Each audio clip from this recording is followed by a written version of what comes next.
Hello everybody. So this video is going to be on shoe sizing and construction overall, how to get yourself comfortable in your boots, and just generally what to look out for, what to avoid, and what to do. So to start out with sizing your boots to your feet, actually scratch that, we're going to go over boot selection first.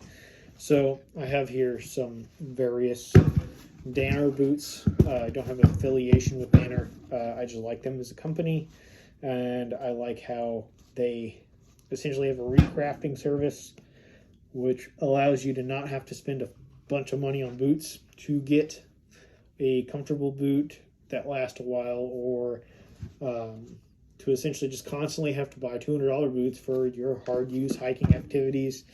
And so on and so forth, because it's $80 to replace this bottom sole area, and that's a lot cheaper than $200. Even though the boots are $400 buy-in, generally you can get like 10 years plus of use out of a pair of like nice Danner boots, which is a good thing comparatively to $200 pair that you buy every like 2-3 years, and then you have to break in again.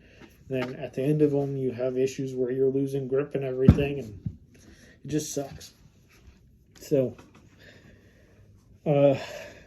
getting into boot selection, you're gonna have the only two boots you should be using for your like active wear are these tall ones, and then these like mid-ankle ones.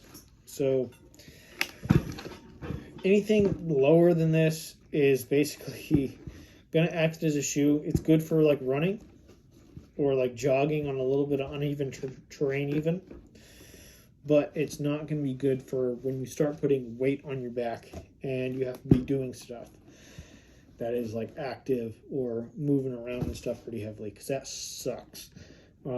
Because now you're risking your ankles essentially, and if you get stuck out in the middle of nowhere with bummed ankles, you're going to be stuck out in the middle of nowhere with no mode of transportation.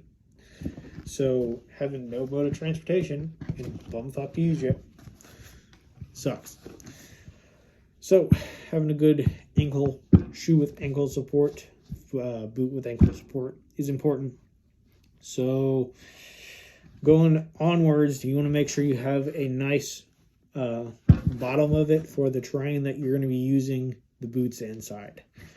So when you have mud terrain aspects like this, this is going to be a pretty decent boot at not taking on mud and holding on to mud. It'll still grip inside mud, but it's also going to be doing decently at mountains. So it's a good like overall, but it's not the best at any which field. It's probably one of the better ones for mud, but it's not going to be the best ones for mud just because it's got this little welt area, and that's going to kind of prevent you from, if you sink down in it, getting your foot out. So overall, it's the boot construction that makes it not good for mud rather than the sole. The sole is a pretty decent sole for mud, in my experience.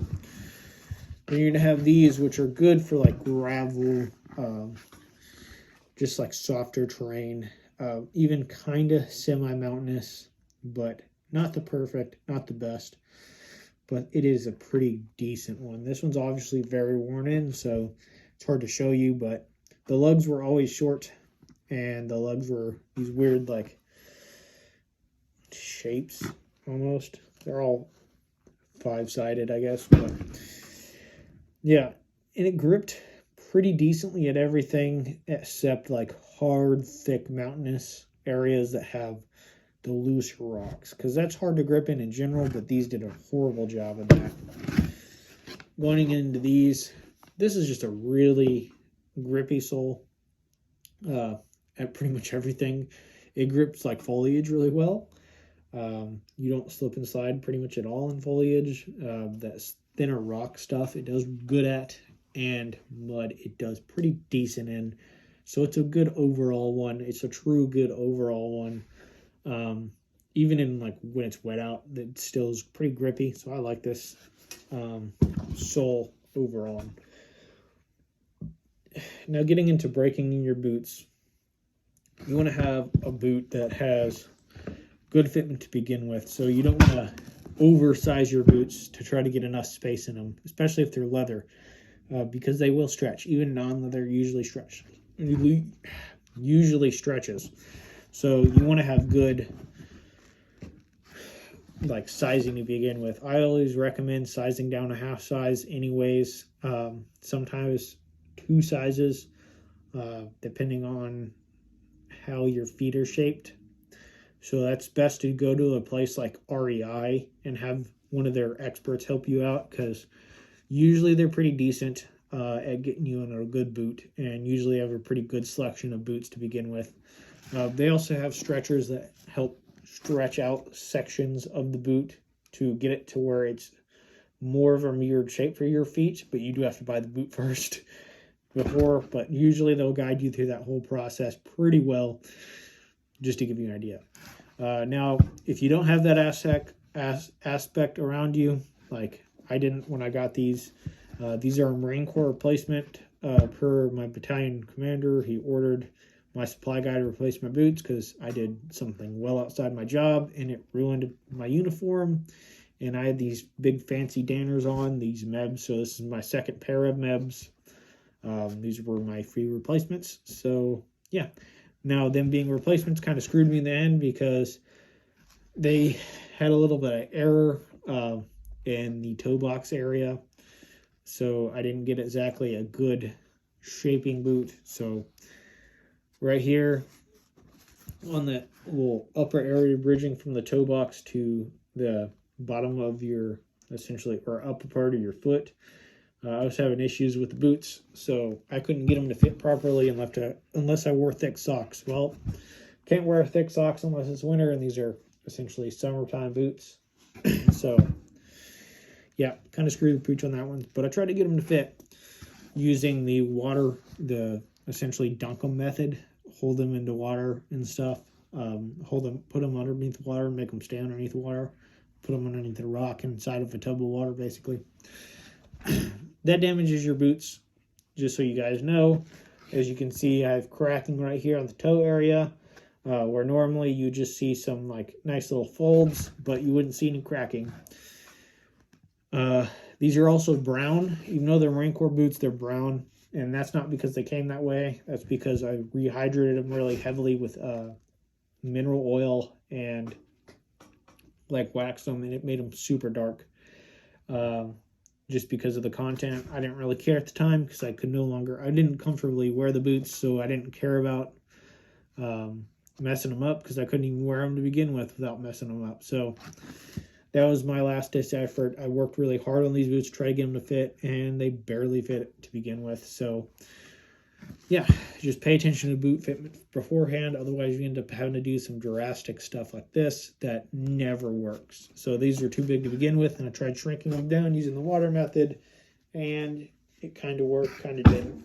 I can get into that method later if you guys want, but if you guys do it, I'm not responsible for your boots getting fucked up or your boots cracking later on, way early on and developing issues. I can also give you recommendations for oil to hydrate your boots with, which you should be doing anyways. But yeah, this is the wear-in method that I used with these, which is essentially you tighten them down, but you don't cinch them down, like crank on your laces or nothing. And you essentially have a looser toe box area, and you have a tight, like snug ankle, and you have a snug, like lower calf area.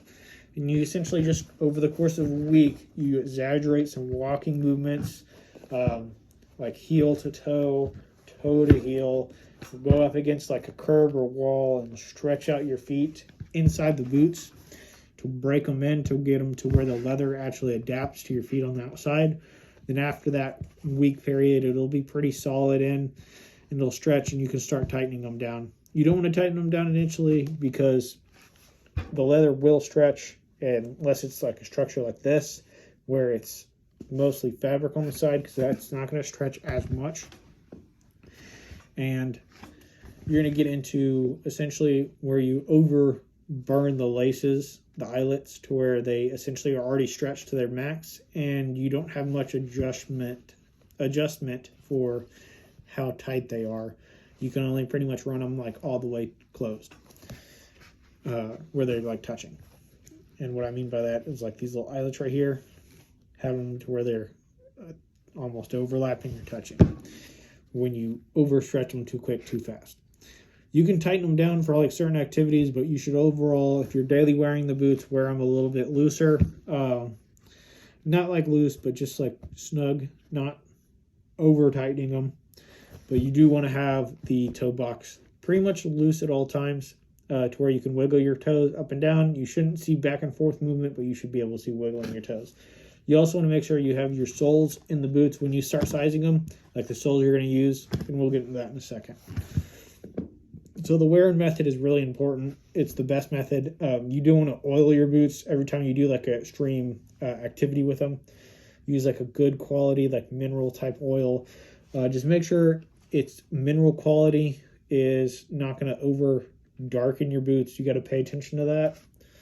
So these are obviously brown, so I don't really care that much about how much mineral stuff is inside the oil, so it's only going to darken this. Most of the time it darkens it, but this was like a really concentrated like mineral oil that I put on these boots, and obviously it went from this to this, and it smoothed out the leather because it was rough leather like this. So you just need to pay attention. It smoothed out the leather, not because it wore out, just because it like essentially bound itself back together, and it's just a nice smooth leather now. It feels nice, but at the end of the day, it still got damage from the water. Nothing I can do to repair that. So yeah, but when you have the wear-in method, you get these little folds like this, where it's nice little folds. You have also like stress folds right here that wear into the boot over time, and that's all okay. That's just, it's going to crease the actual boot itself. That's fine. It's just, that's better than cracking. So yeah, now to get into the soles. Basically avoid these. These are Dr. Scholl's. These are good for like static stuff, where you don't move. Like if you stand for a long period of time, these are really comfortable. But if you're walking around or doing some walking around with weight on your back or doing high activity stuff, you want to avoid these, because these slide in and out of the boot. And that was a little exaggerated, but it still sucks. And you get foot injuries, and you get blisters and so on and so forth with stuff like this. These are really nice. These are Treadlabs. This is a carbon fiber bottom. And the reason I like these is because you can replace this top portion and just make it last a lot longer. And they're full length, and they grip the shoe the whole length of the sole, so you don't have any issues. And you also take out the soles that your shoe comes with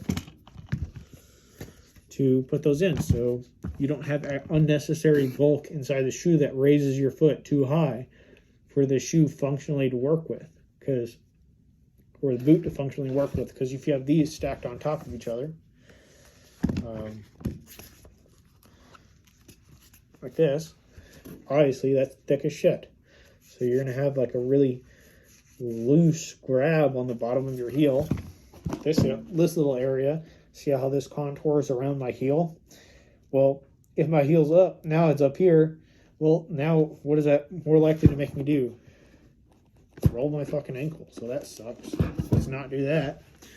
So yeah, get something like these. You can get this in plastic and they're cheaper, but the carbon fiber is super light. Like these weigh less than the Dr. Scholl's or a factory, so it always lightens up, which is nice on your feet, having something that doesn't weigh as much.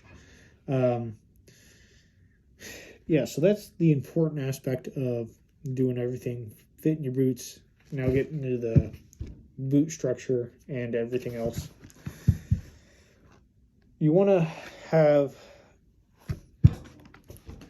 boots that are nice for you. So getting into essentially taking care of all the aspects, you want to have boots that you don't move around in.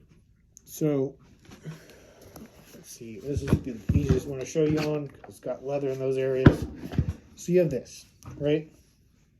Your foot goes in here, and you have all these laces that run all the way up, and you can cinch down pretty much every little section of the boot individually for the most part. Eventually they're going to work out, whatever, but for the most part you can cinch it down. So you see this little section that's a 45. You want to have that tight. You also want to have it tight front to back right here, and all that's going to be done essentially in this little V shape right here, and you're going to want that to where it is snug to hold your heel in place. So that way your heel stays with the sole of the boot. And then you want to have this front area. I usually do this eyelet, and this one is where I'm going to start having tension again, and then I'm going to be full back to full tension right here. So these first three, usually this one's a little bit different because the third one's farther back, but this one's pretty much full tension, and then these two are loose.